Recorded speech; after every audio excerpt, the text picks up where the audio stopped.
Okay, I'll just do a really short kirtan, and today we will have Love is Nonviolence. Aditya will present, and then the Gift of Presence. This two chapters will be presented by Aditya and Maryna. So let's start. Nirma, do you want me to hang on and make any comments if needed, or? Is only if you want, Dada. If you have other more important things to do, you can go ahead. Otherwise, you're very welcome to stay and contribute to the conversation. Okay, sure. The way we do it is basically we discuss each like two chapters, so different speakers speak on different things, but Q&A everybody is encouraged to to talk. So we have two more meetings dedicated to love and care, and then we will transition into nonviolent communication. So yeah.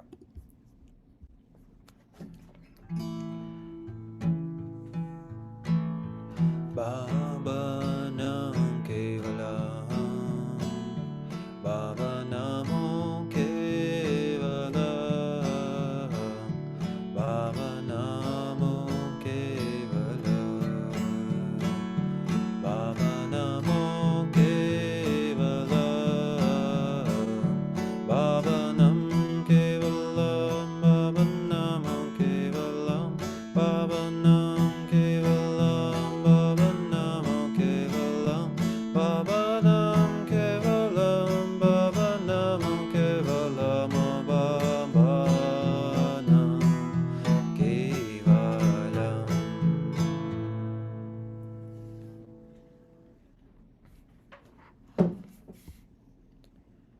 Okay, namaskar, Aditya. So please, you're invited to talk on your chapter, Love is Nonviolence. Okay. Namaskar, guys.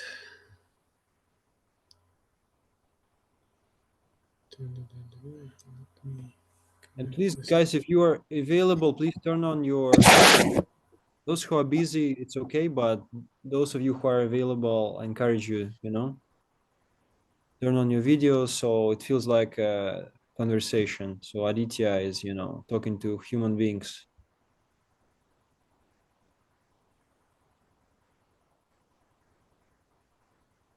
Okay, I'll start this chapter, Love is Nonviolence. That's gonna be a short quote from the book. Is about Mahatma Gandhi. Uh, Mahatma Gandhi started his nonviolence practice in South Africa, and there was a governor there, the British governor by the name Smuts. So that governor confronted Gandhi a lot, and someday he wrote a letter saying that I wish that these guys would be like British strikers that would resort to violence. Then we would know exactly what to do with them. But these guys, they don't practice violence; they practice nonviolence, and that reduces our forces to helplessness. So basically, he said that they were helpless to do anything with Gandhi and his followers because of that. That's a little start. So and then I'm gonna give you guys a little summary, and then we'll dive into details. Uh, Mike Nagler has managed to summarize three basic principles of nonviolence. Basically, nonviolence is a type of ethic towards life and practice uh, that principle in even in life-threatening situations. That's principle one. Also, it's non-acceptance of any violent activity. And the third one is nonviolence will continue to unfold as you practice it. Basically, there is always a lot in store, something that you don't see, you don't know, but it will continue to manifest itself as you practice it. And throughout the human history, there are lots of examples of nonviolence. One of those was in during World War II, in mm, when Nazi Germany occupied majority of Europe, Western Europe, both Western and Eastern Europe. And one example refers to Denmark.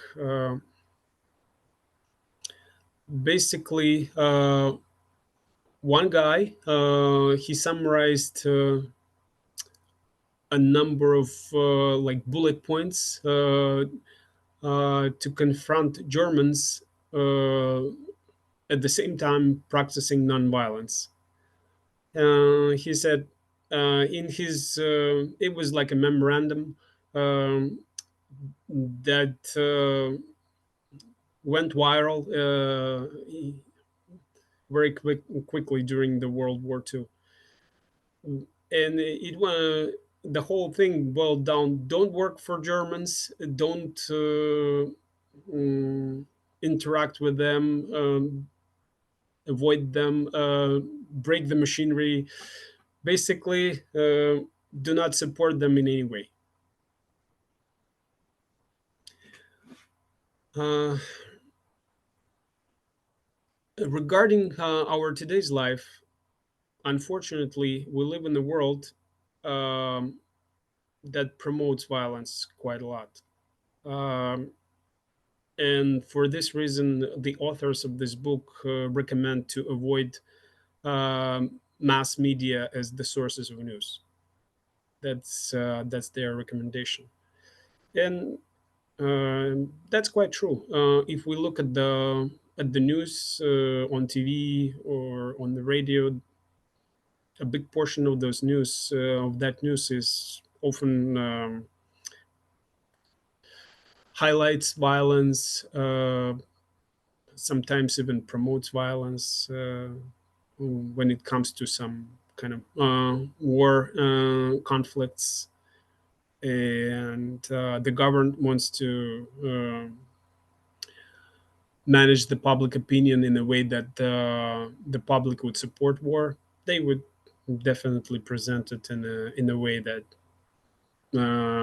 they should look good, so they can get the votes and things like that when it comes to elections.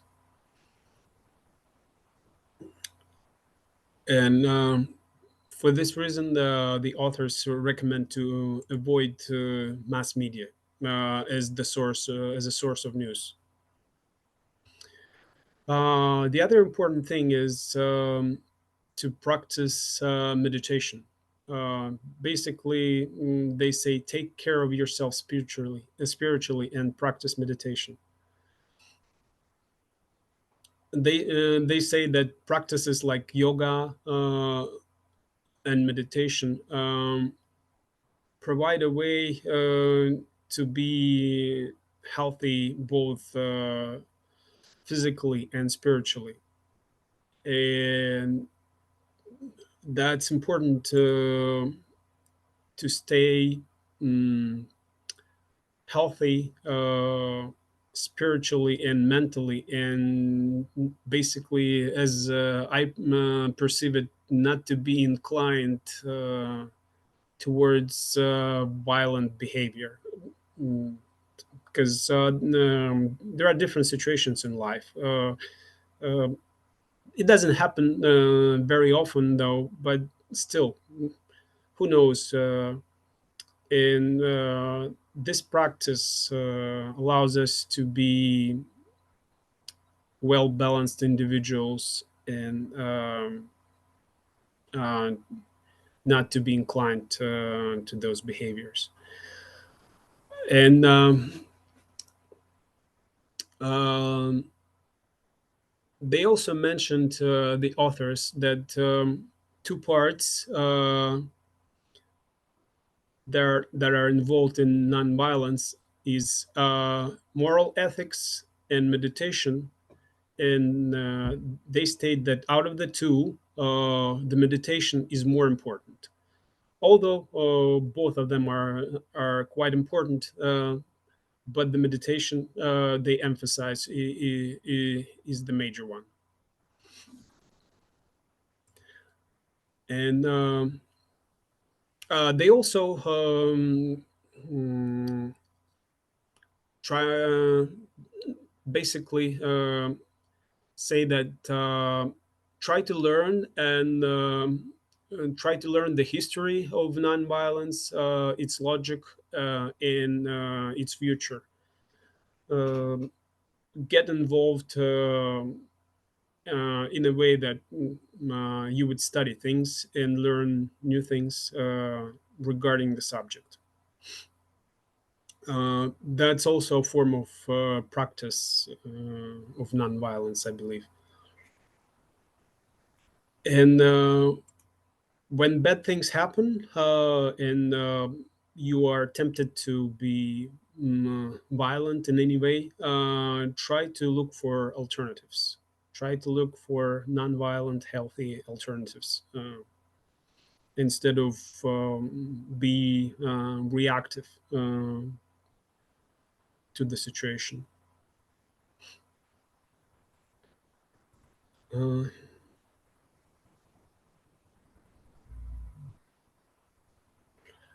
and they also took a word from Buddha's writings.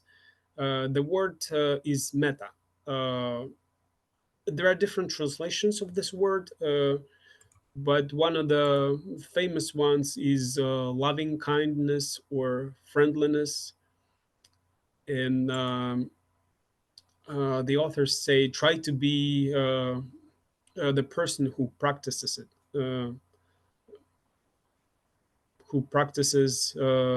friendliness, loving kindness, benevolence. That's all the meanings of this word. Basically, try to be a good, friendly person, and that's also part of nonviolence practice. That's probably all I have to say for now. Um, Thank you, guys. If you have any questions, comments, please feel free.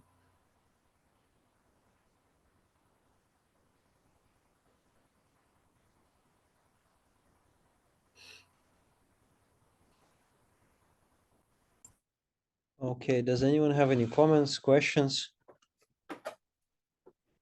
So, first principle, the first yama.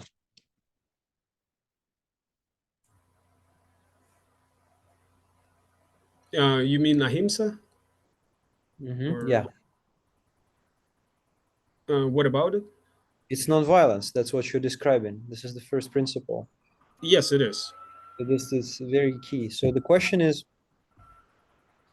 when do you think, when is, and that's a question not for Aditya, but maybe for everyone. And thinking about being a parent, being a teacher, when is using violence appropriate? And by violence means punishment or some, say, power or influence. When is it appropriate and in what form? Being a teacher, being a yoga teacher, being a parent.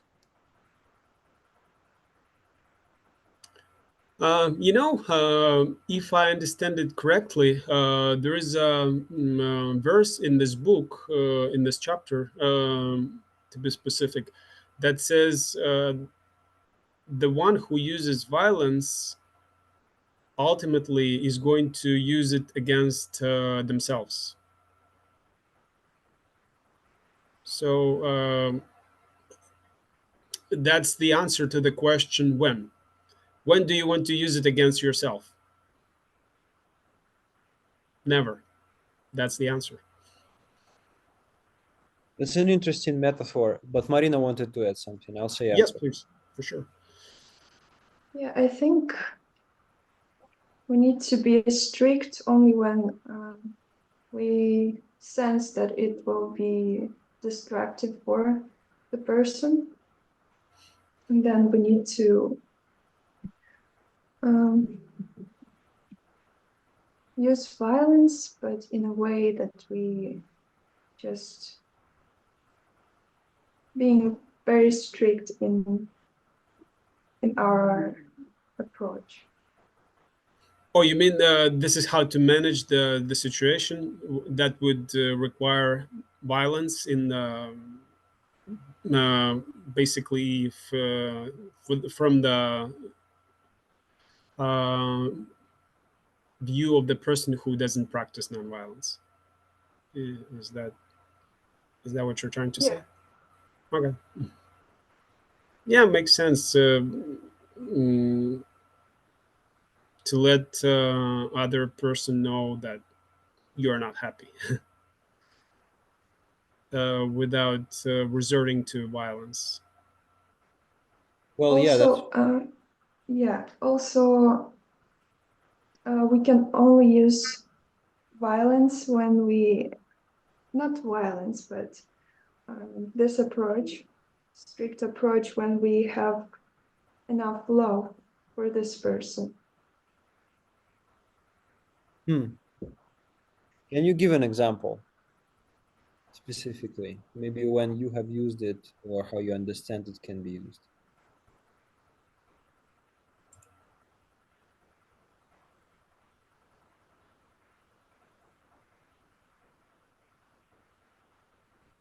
I think having enough love for this person means just to accept this person. And when you feel that you can fully accept both sides, good and bad, in your opinion, then you can instruct them or do something about it. Because if you can't accept it, you won't be able to change it.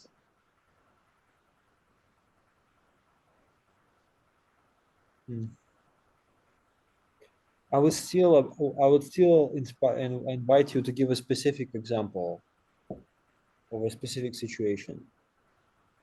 Say, for example, in teaching, in relationship, in parenting,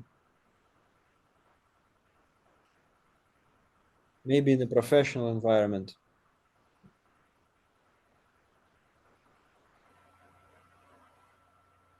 But we'll talk more about it in the next module on nonviolent communication when we talk specifically about communication, communicating feelings, and dealing with conflict, to conflict, kind of conflict resolution.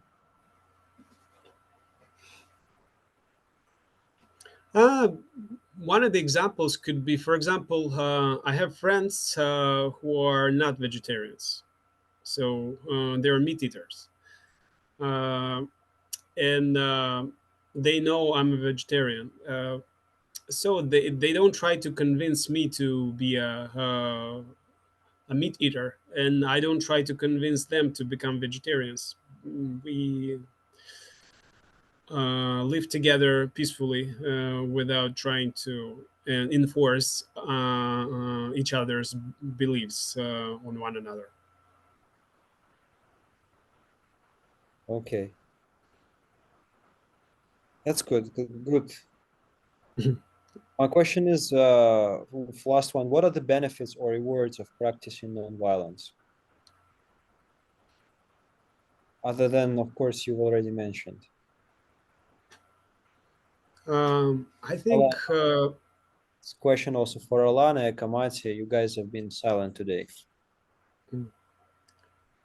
if you practice nonviolence, uh, that makes you accept things they are oftentimes. And that in turn gives you inner peace. I'm not saying it's gonna happen all the time, but most of the time it should work. That's the benefit that I see.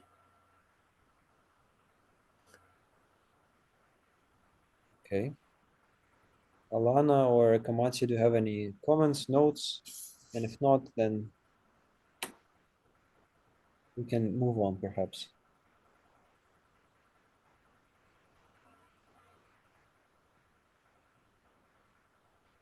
All right. Okay, thank you for your part, Aditya. Thanks. Thank you, guys. Yeah, it's very interesting about Gandhi. Actually, no, I have one final thing. So about about nonviolence. There's this danger, you know, when person no, there is much criticism. For example, one spiritual movement, Jainism, you may know. Mhm. Jainism, I think it predates Buddhism, and this is the movement where they took nonviolence to extreme. They abstained from harming anyone to an extent that they did not tile the land because they didn't want to hurt the worms. So they went so extreme that they completely did not use the force. So they completely, you can't protect your own lives. So kind of complete. And Gandhi was seriously, not seriously, but sometimes criticized because he adopted similar approach. He never kind of, he or his followers never kind of used any force at all. So my question is it always the right solution, or can there be instances when that can be dangerous or negative? Mm. You know, it's always based on the specific situation. The answer to this question is always based on the specific situation, uh, and the guidance which decision to make comes from inside, I guess. That's why you meditate. That helps you make a right decision when things like that happen. Yeah, I like your train of thought. There is no one simple solution. It's not like, okay, completely you don't use violence, you don't use it, you don't use force. It's not an easy answer. I think it's about the approach to this practice, nonviolence. It's has to be rational. So Yeah, here, there is no one fit all approach. It's not going to work like this in this world. okay, good. Unless you live in a fundamentalist black and white paradigm, which many people do because it's easier that way. But this is Mhm. not the spiritual approach or critical spirituality. So yeah, okay. Thank you. Let's move on. Maryna, please go ahead. The gift of presence. So, the gift of presence. I wanted to describe what presence is for me, or to start with. So, for me, it's an openness, complete openness when you invite another person into the space that you just feel from inside, and that space is vast and loving, and so you can share it with another person. You can invite another person, and you are both in this space, and it creates a connection and a deep bond, and it also liberates another person. So this is very useful for everyone, but for us as future teachers especially, because we want to create this environment when students can explore freely and learn not only from us, but be able to find that space when he can explore himself. And this is different from the standard approach that we have in schools when we're in constant we're separate from each other, and we communicate with each other, but at the same time we are restricted in some way because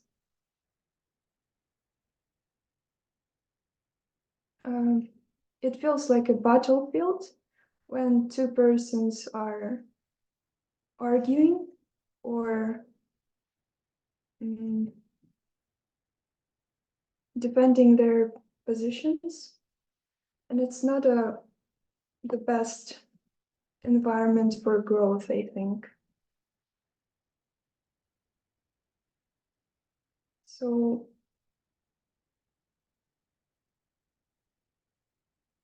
also the students will just naturally sense that we are open and that we put effort into our connection with them. So the authentic connection can be made. So Eckhart Tolle writes about presence in the New Earth. He says that alert attention is presence. Being present is always infinitely more powerful than anything one could say or do, although sometimes being present can give rise to words or actions. And I think it's fundamentally true.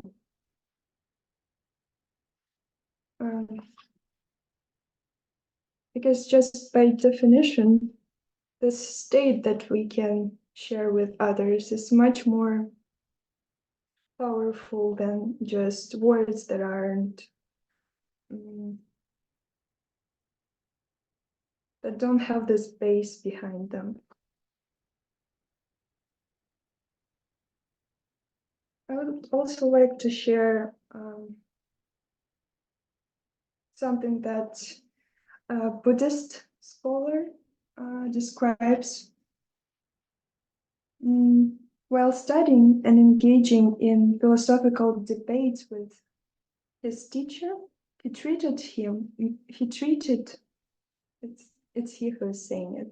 He treated me with such gentle respect and love that when I reluctantly left at the end of the day, I felt like a different person.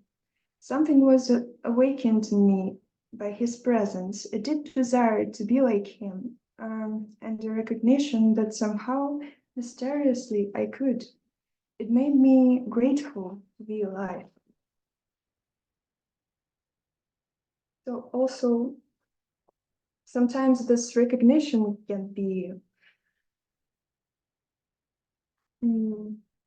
awakened inside a person. I think it requires some very special bond, but sometimes it can happen.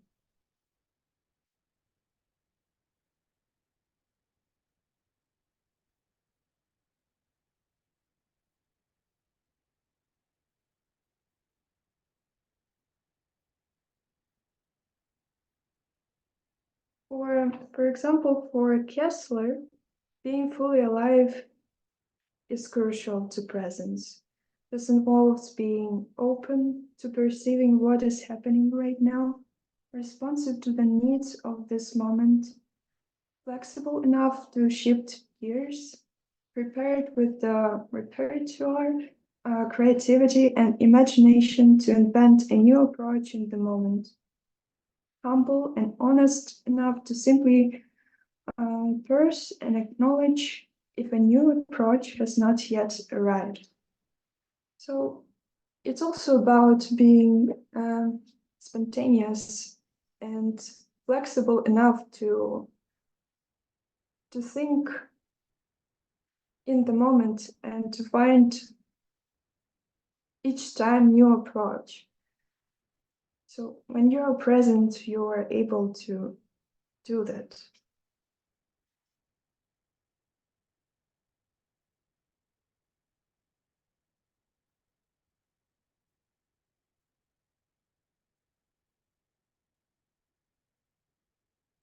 In this book also,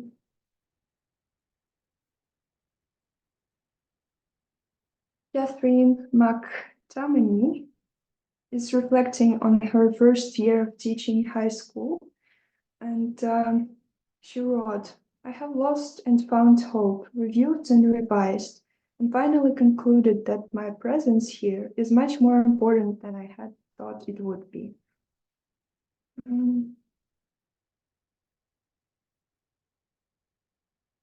So she had many students that brought mindful presence into her teaching.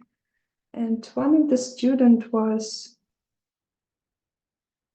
a very difficult student for her. And this boy was constantly seeking attention with negative behavior towards other students. And she decided to be just simply more present to the student.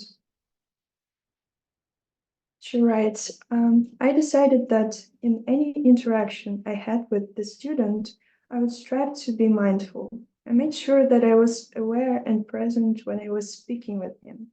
My body language was attentive and understanding. I made sure that when I was working with him and helping him one-on-one, I made eye contact and was focusing intently on listening to what he was saying.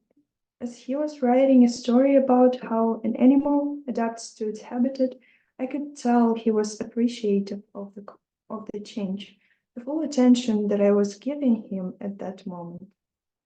I continued with this approach in my interactions with him.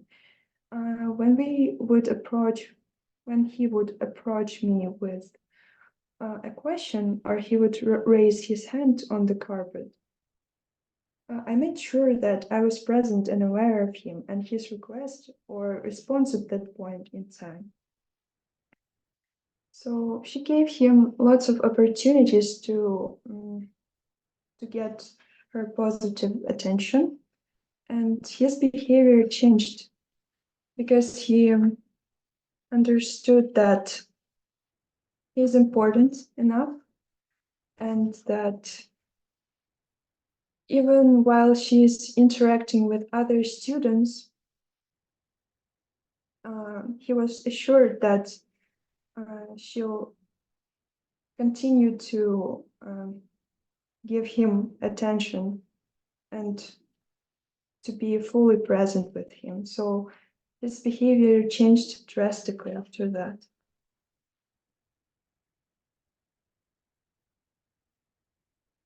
Also, she realized personally that that after being mindful in that way, she regained the ability to embrace the world around her without rushing through it, and that interactions with people, especially those that need us the most, are extremely important to be present in, strangely and unexpectedly more important for them than even for us.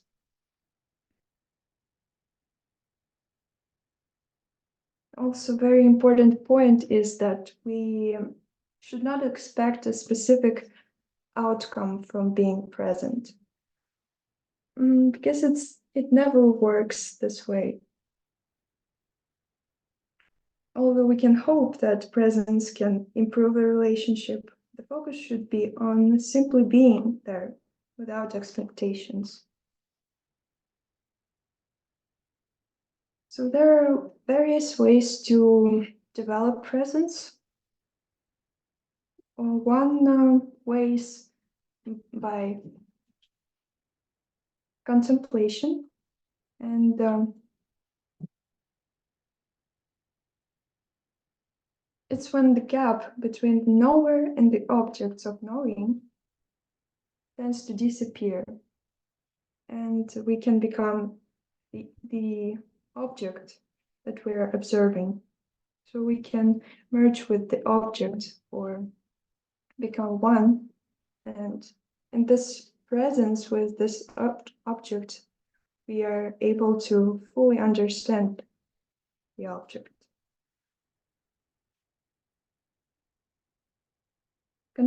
Contemplation then can be an act of love.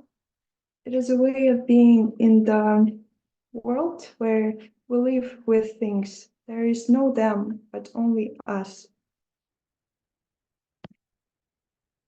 Also, mindfulness is a form of contemplation. And it means to be fully present in the moment. And there are two basic approaches to mindfulness practice. One is a form of meditation, where we are present as much as possible to what is happening in the moment with regards to thoughts, feelings, sounds, and body sensations. This is usually done by sitting still. And another form is applying attention to our everyday life, and it involves bringing awareness to our daily activities.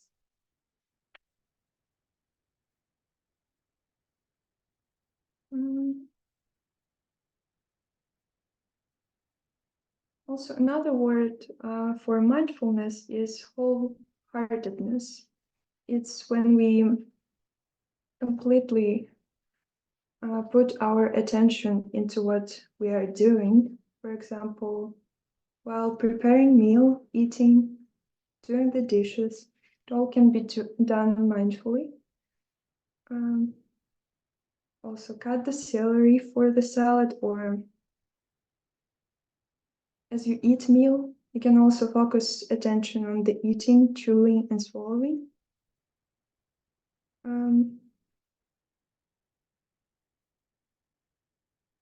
So the idea is we don't need to fight the task.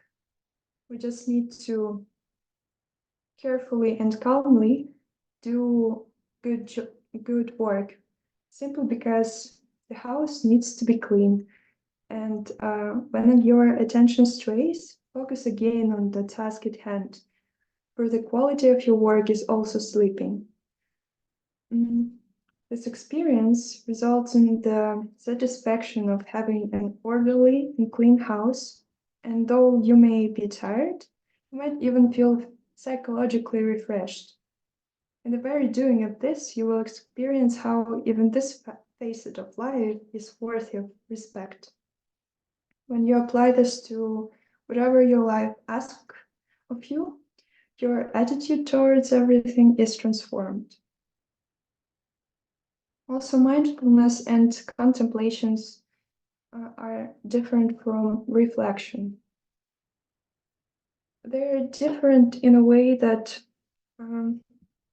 mindfulness is simply observing what is going on without judgment, and contemplation is analyzing what happened. But for teaching, both these things are important. It's important to shift between them. Reflection allows us to step back to analyze what we have been doing. And mindfulness and contemplation just let us be in the present moment. One way of looking at teaching is the movement back and forth between mindfulness and reflection. Both are essential to good teaching.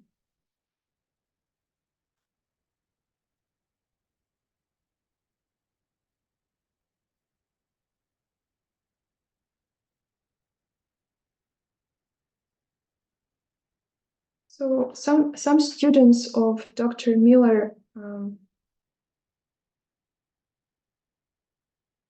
reported that after doing these mindfulness exercises or meditation, it had a profound sense of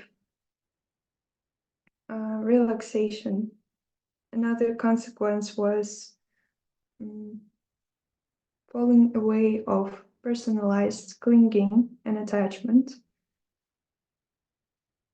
People could also feel the deeper aspects of their being, and of course, this can be very liberating. Also, they gained some self-understanding and acceptance, which are very fundamental to healing.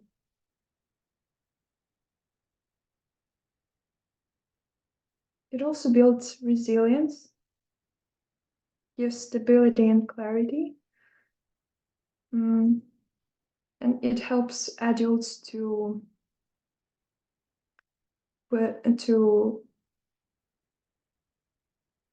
just with attention difficulties to improve their ability to sustain concentration.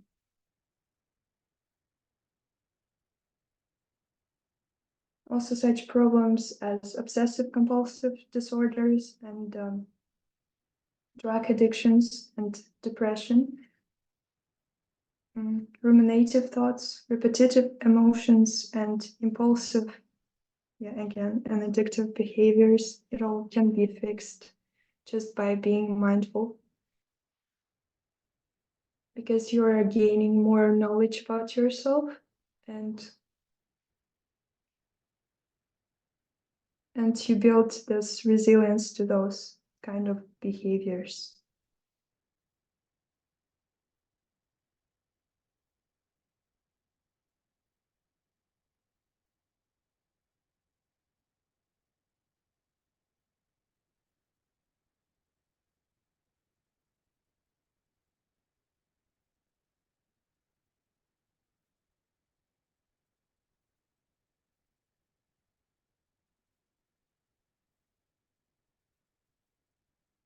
I think that's it, because I mentioned the rest at the beginning.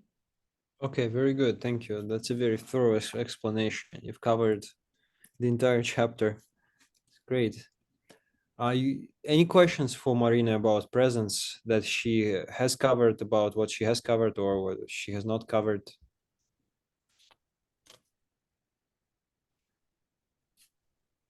Alana and Kamati, what do you guys think? Are you guys tired or what? What's going on? Can I go first? Yes. So the words patience came to my mind, because with the students, with the other human beings, we have to be patient to, again, accept them, right? And that's like kind of an interesting way. It's the same of being non-violent, right? You have to be a patient to that person. And with the gift of presence, it's the same, like. So that's my thought. That's all my concern for chapters. It's very huge. Patience is such a huge and rare quality. In one discourse, I think Sri Shanandamurti writes that actually that's the first quality of a dharmic person. A spiritual person is patience. It's called dhriti in Sanskrit. Yeah, and that's why some people, like, they almost was born like as a teachers, right? And some people, they cannot teach because they don't have any patient, like, you know. Yeah, I know that persons. you know those persons. Mm-hmm.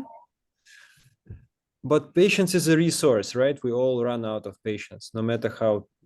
I mean, it's like fuel in the car. Like it needs to be replenished through, as Maryna said, through contemplation. That kind of replenishes it through sleep, rest. All those things are very important. There's one book. It's called Rest as Resistance, a manifesto. So basically, in this culture, everything is so fast paced. There is pressure to to excel, to be the best. Capitalist society. But well, sometimes you just need to chill. And of course, like if you have a stress, like if you have a lot of obstacles around you, it is a challenge to be a patient person. it's a challenge. Mm-hmm. But of course, as you mentioned, without that, it's impossible to teach properly. Probably it's very difficult to be a parent without having patience. Then it's like, always micromanaging, trying to change, trying to accelerate the growth, but that's impossible. It's like, the plant will not grow faster than it just naturally grows. Why should it human being? And then I think in holistic education and in neo-humanist education, like there is an acknowledgement that we're all different. It means we're all grow differently, and this is not very good for capitalist society because everything has to be standardized, everything has to be like one way.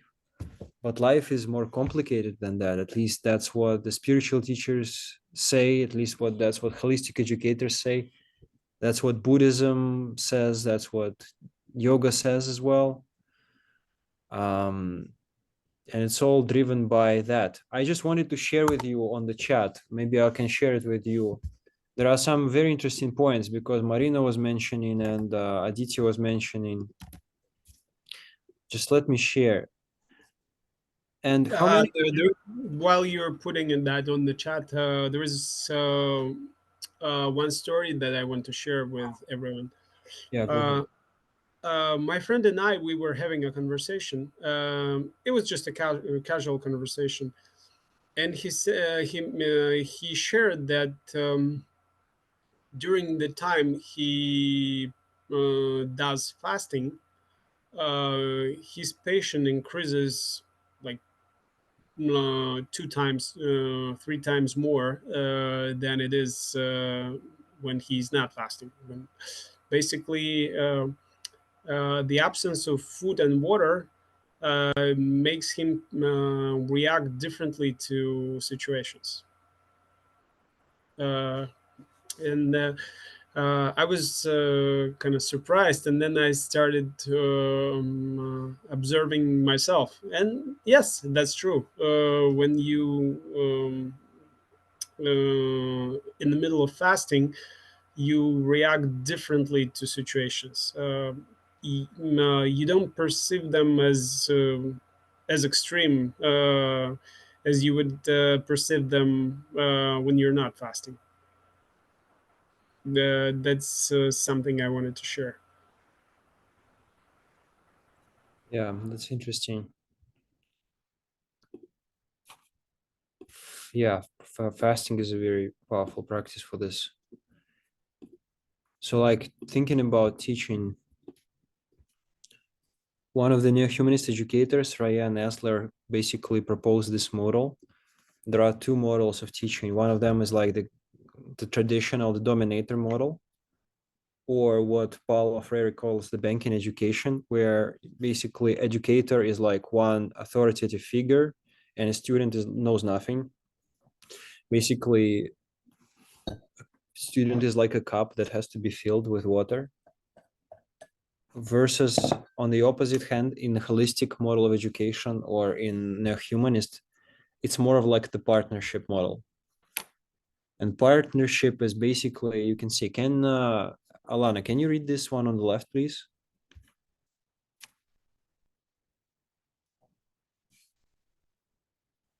Teacher and student knowledge and experience are valued. Learning and teaching are integrate and I'm so sorry.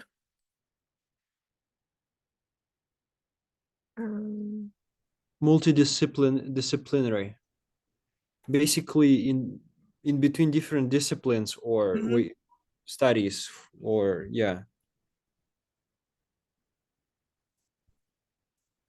subjects. Okay. Like arts and sciences, for example. Curriculum and leadership and I'm so sorry. It looks like it's hard for me. Okay, decision making. decision making and are gender balanced. So curriculum means like учебный план, Okay. like what the content of learning. Leadership is like teachers who will teach. Decision making, who makes the decisions, what do we teach and to who we teach and how we teach. And gender based means it's not just for example males who decide what to do, it's not just females who decide what to do, it's both of them. Like it doesn't matter, it does not depend on gender or class or whatever. And multicultural reality of human experience is valued and tapped as source of learning. So basically, whatever culture you come from, it's important, it's valued. It's not like just discarded. It's all relevant.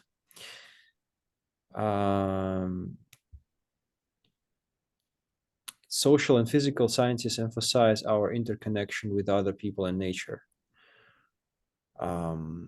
Basically, how, you know, math, sciences, arts, physical culture, whatever, basically they're all one. You know, it's kind of, why do we study this sciences? Because, well, Baba Nam Kevalam, everything is one consciousness. So whatever we study is kind of all connected. It's not just like, you know, on the opposite, it is fragmented. And we know we study science in humanitarian secular culture. We study science to conquer nature, to conquest people, to conquest nature, you know?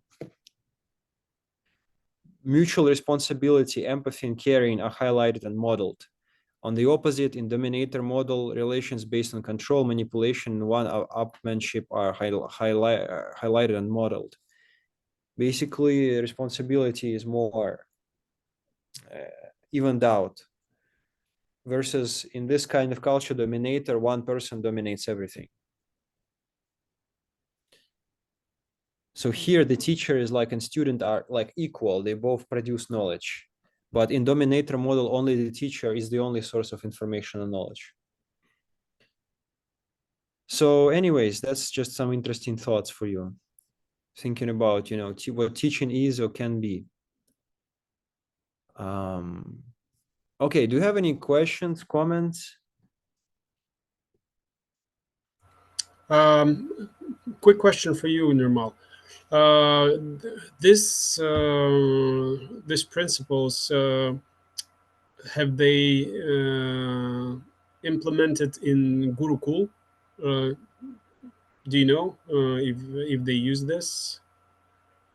I think they do. So Gurukul is the, how do you say, is the university that they started by Yoda Acharya, actually, by Dada Shambhu Yeah. Shiva. And in basically many neo-humanist colleges and schools are all influenced by these ideas. And this is taken from the book Perspective on Neo-Humanist Education. I can share with you if you want this book. I can share different articles on neo-humanist education. I can share it with you on chat if you want. It's called Neo-Humanist Educational Futures, Pedagogical Intellect. Yeah, yes, they are trying to apply those. They're trying to understand what is the wrong way to teach, what is the right way to teach, what's the alternative, and how to change it. The other one, maybe you can read, Ekamati, are you here? Can you read what's on the chat, please? I don't think she's here. Okay, let's take turns. Let's take briefly read, you know, those principles. Dr. Inayatullah is a doctor in, I think, in Australia. He's also a Margi, but he is a doctor and he wrote several books. Basically, this one book is very interesting. It's called Situating Sarkar. And he analyzes Ananda Marga's philosophy in the relation to different contemporary theories and the most important Western philosophers. It's quite an interesting book, very deep. So basically, neo-humanist pedagogy cannot be timid. You know what timid is? Timid means sort of shy. Да, пугливая. Like it cannot be like this. So it has to be brave. So the first one, it has to challenge conventional accounts of history focused only on kings and warriors and the empires and nations they reside over, at the expense of workers, intellectual history, periods of peace and safety. Thus, neo-humanist teaching is focused on macro history. Means macro history means broader, not just the history of the entire, like how to say, the globe, the world, not just one country. Thus, neo-humanist teaching is focused on mapping the grand patterns of history. I think we're all basically, I may even repeat it in Russian just for the sake that all of you speak it and maybe it will help to understand. So the idea is that looking at history, not just as the history of country, but the history of a culture, not just one, but many cultures, the global history, and not just focusing on the authority figures like kings and queens, but also on like peasants, on the struggle, sacrifices, different social classes, intellectual history, and so forth. The second one is challenge economic accounts of history that externalize society and environment. And humanist teaching includes the environment in all assessments. So basically focus on ecology.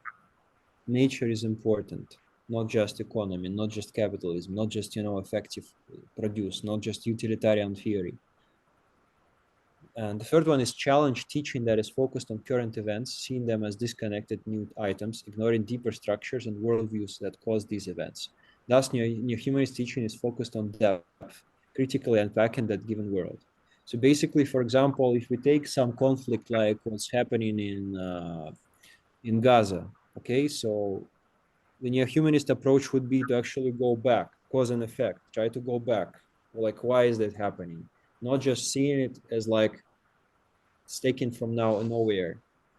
It's basically like what we do in meditation. We go behind our thoughts. We go back to the source, to consciousness. So we see where did these thoughts come from.